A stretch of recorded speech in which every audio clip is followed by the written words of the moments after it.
Hello, everybody, and welcome to the Extraordinary Talk Show with your host, Della Hill, on one more Monday afternoon. I'm so happy to be with you again. One thing is different in my studio. I feel like I'm wearing a big red clown nose talking into this microphone because it's got a new red cover on it. So hopefully that won't bother you, and as soon as I get talking, it won't bother me anymore because I'll get distracted. That's what happens. Welcome to the Extraordinary Talk Show this happy Monday afternoon. I've got another great topic for you that's been on my mind, that I've been thinking about, that I've been having some conversations about. And I want to talk to you about labels. Labels. What's in a name? And I'm not talking about the labels on your food. Those are very important. We could talk for hours and hours about those, but that's not really what I talk about here on the Extraordinary Talk Show. What I want to talk to you about is the labels that we put on ourselves and that we allow other people to put on us. Some of them we do on purpose. Some of them may not start on purpose, but we continue holding on to them even though they weren't on purpose. And one thing that's very sad is when somebody else puts a label on us that's negative and we hold on to it. One way that we can bless other people's lives is by helping them put labels on themselves that are positive, which is one reason why you never want to be a name caller. Don't be that person. Be the person who points out the good in others and tells them the good in them to help them grow, to help them recognize that rather than bring them down. Because how do you want people to talk to you, really? One thing that I read years ago was a study that looked at people's names, their actual name. And some people have great names like Joy. But also if you look, and they found correlation to their actual name, like their first name, if their name was Joy or something like that. But there's also even down to their initials. For example, if someone was named Jeremy Orenthal Yeltsin, his initials would be Joy, Joy. If another guy had the name Stephen Andrew Donnell, for example, I made these names up. If that's what your name is, congratulations, you got lucky because I said your name. But I actually just made those names up when I was putting my notes together for today. But Stephen Andrew Donnell, his initials spell the word sad. And what they found when they looked at millions of people across America, the people whose initials spelled something positive, like joy, actually had a longer lifespan than the people whose initials spelled something negative or sad, right? Isn't that weird? How is it that simply just the initials of your name could come down to you living longer? And again, what's the right phrase? Correlation does not necessarily mean causation. However, it was a broad enough study over, I think they did it over several 100,000 names, and not everybody's initials spell something either positive or negative. So they only were able to look at those that did. But there was a definitive connection in that one study, and studies you got to be careful with studies because they can be done to get the result that they want.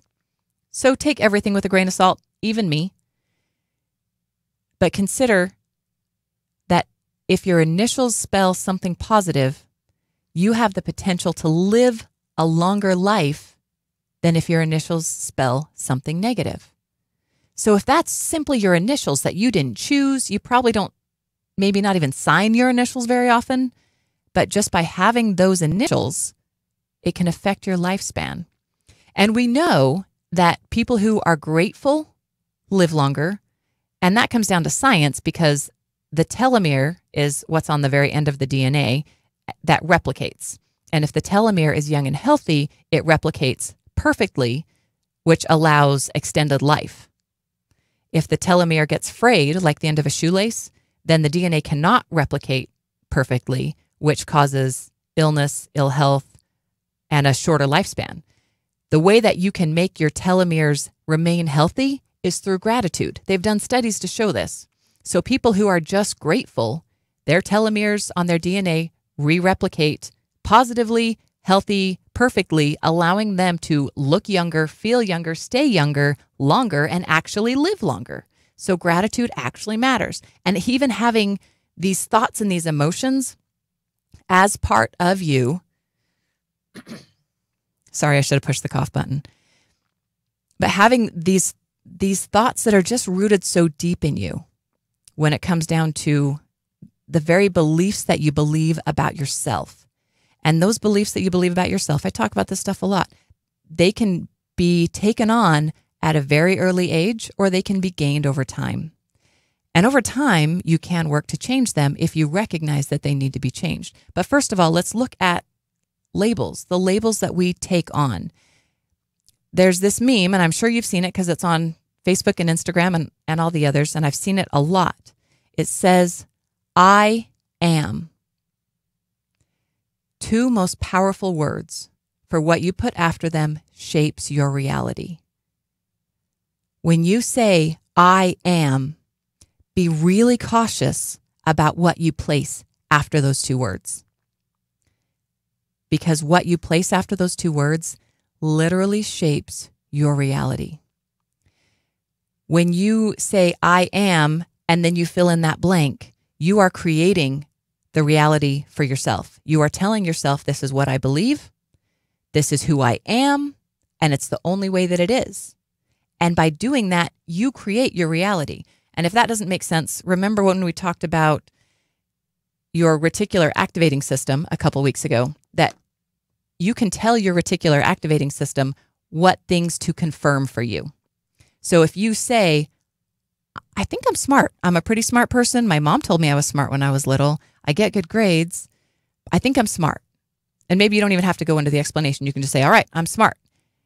When you do that, it trains your reticular activating system to look for acknowledgement that you are smart. And in doing that, it also filters out all of the information that might confirm to you or tell you that you're not smart. And when you believe that you're smart, you get smarter, because a smart person who's legitimately smart wants to keep growing and building and getting better. So simply by saying, I am smart, you train your reticular activating system to continually feed you with information that confirms that. Now, again, even with all of that, we still have to keep a clear head and be able to recognize the signs that maybe there's a flaw that we need to work on and improve. That's okay, because smart people can make mistakes. That doesn't mean that they're not smart. It doesn't mean that they're stupid, but it means that they can learn from that situation. That's the difference really between a smart person and a stupid person, is if they can learn from their own life experiences and become smarter. I actually had this conversation just this morning with a friend of mine, and she had done something over the weekend that she thought was silly. And she said, oh my goodness, how stupid do you think I am? And I said, sweetie, you are not stupid. You are smart. Smart people can sometimes do stupid things, and that's okay. And it took her half a second to process, and she looked at me and then she said, well, look how smart I am. And it made me laugh, and it made her laugh. And it also made me so happy that she was able to reframe that she went from 1 second saying, look how stupid I am, to literally within 10 seconds later, recognizing in herself that that was a false statement, that that wasn't true, and immediately saying, well, look how smart I am. And actually letting that in, actually taking it in, actually believing it enough that it made a difference for her. And I hope that she carries that difference forward. There's a lot of labels that we can take on. One area that I want to go over briefly is group labels. We, as humans, like to be connected. And the truth is we are all connected all the time, whether we recognize it or not. We really are, and we affect each other more than we realize.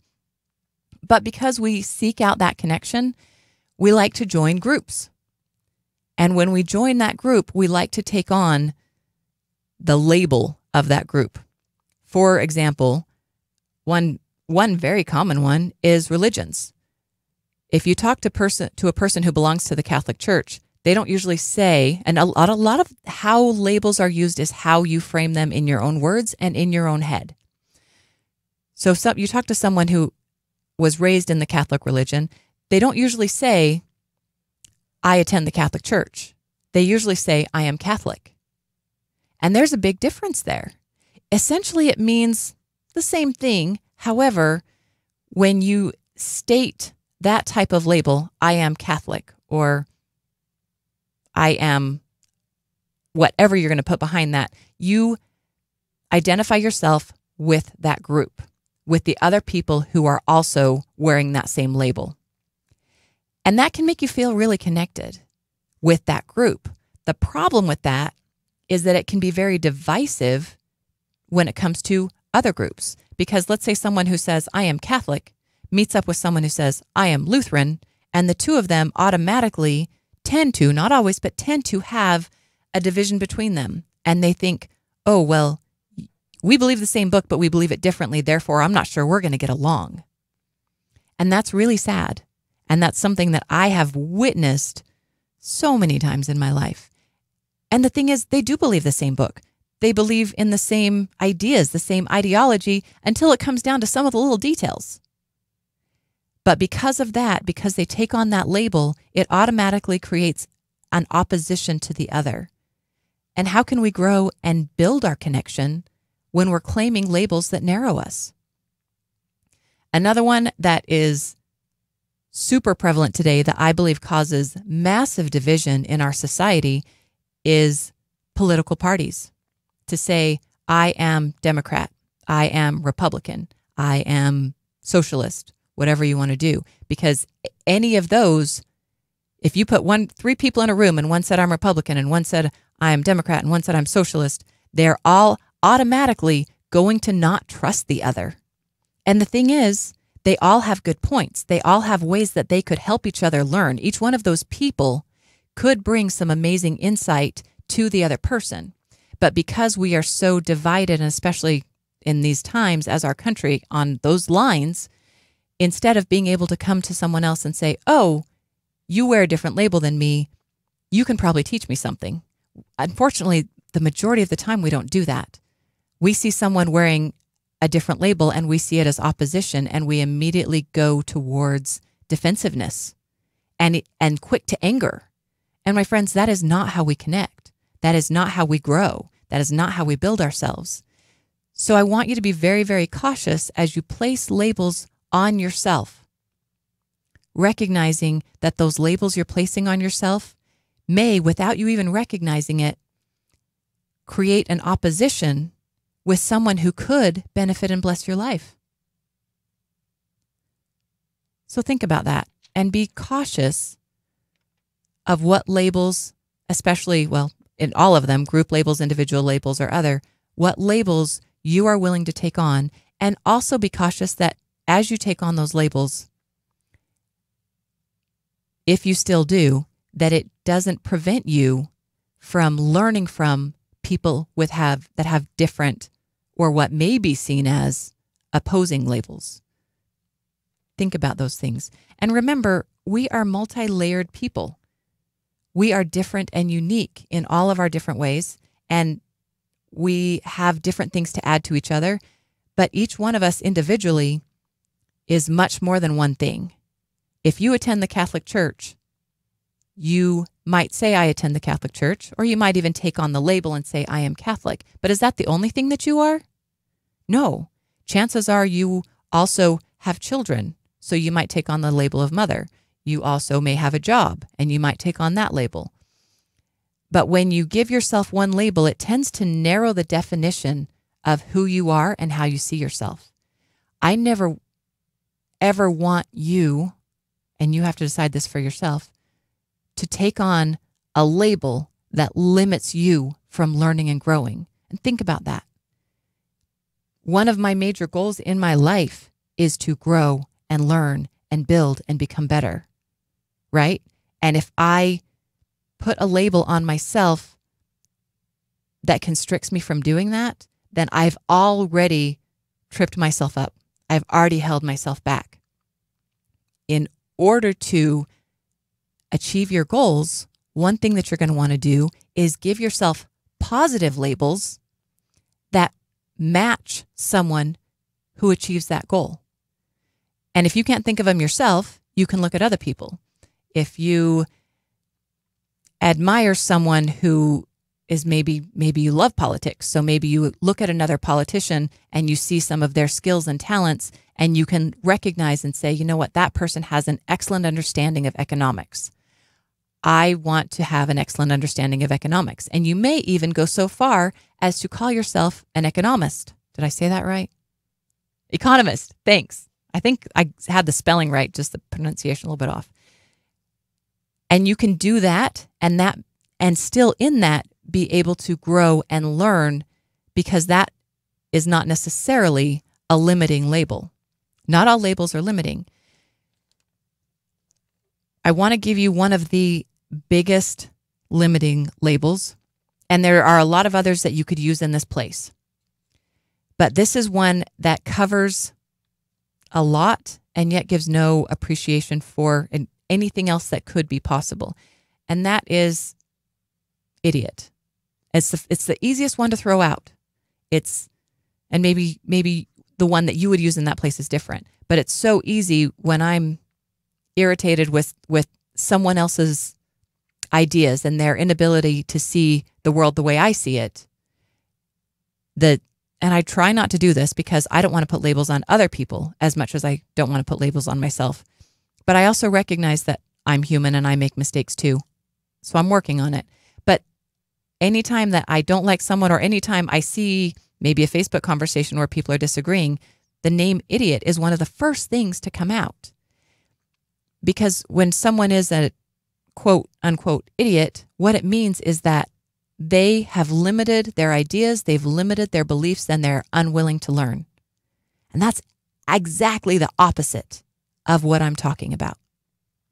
So be very, very cautious, whether it's that word or another one that might mean the same thing.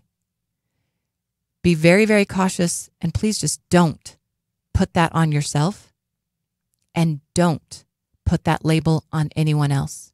Because if you take on that label that you are an idiot, that automatically puts walls up on every direction of you that will prevent you from being smarter, from recognizing your value, from being willing to learn, being able to learn.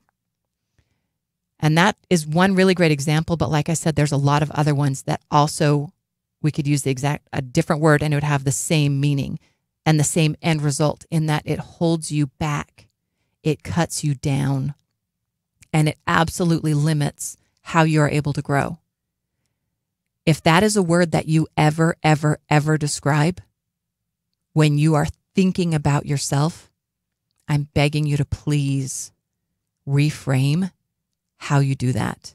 Change that word, throw it out, get rid of it, and find better ones to replace it. If you ever, ever, ever use that word to describe someone else, please stop. Please think about it. Please recognize that when you place that label on someone else, maybe they actually aren't idiots. Maybe they're brilliant, and maybe they are willing to learn and are willing to understand. And what you have done is you have placed the limit on yourself that you are now no longer able to learn from that person. That since you have dismissed any potential for that you will never have the opportunity to learn anything and grow in any way from your interaction with that person.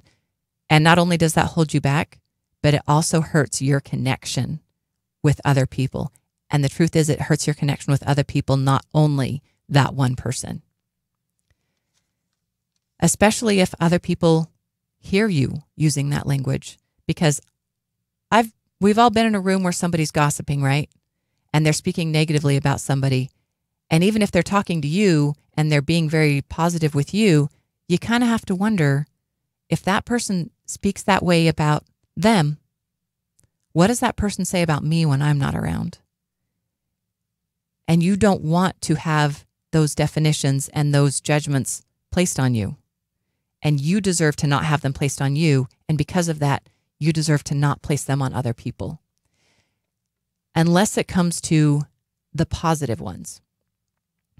And here's the thing. If you have had issues in your life, that doesn't mean that you ignore those. It doesn't mean that you stop doing those things. But let's say that you have dyslexia. Many people who have dyslexia, especially kids in elementary school who are learning how to read and struggling with it so much, because they have dyslexia, they believe that they are stupid. They are not stupid. They simply have a different way that their brain works. And some of those people are brilliant. And I know because I've worked with them, they are my family members, they are people that I love, and their brains simply work different and in many ways better than the rest of us. But if we put that defining label that they're stupid, or if we allow a second grade child to put that label on himself that he's stupid, he will be limited for his entire life unless he learns to reframe that belief. Now, how do you reframe? That's a great question. In order to reframe, you have to say it differently in your head. And some ways that you can change it is, instead of saying, I am a, you can change it to, I am something different, or I have, or I used to be. For example, instead of taking on the label of sick, if you're someone who has health issues, never say, I am sick. Or you could say, I'm feeling sick today. You could say, I have health concerns. There are so many other ways to say that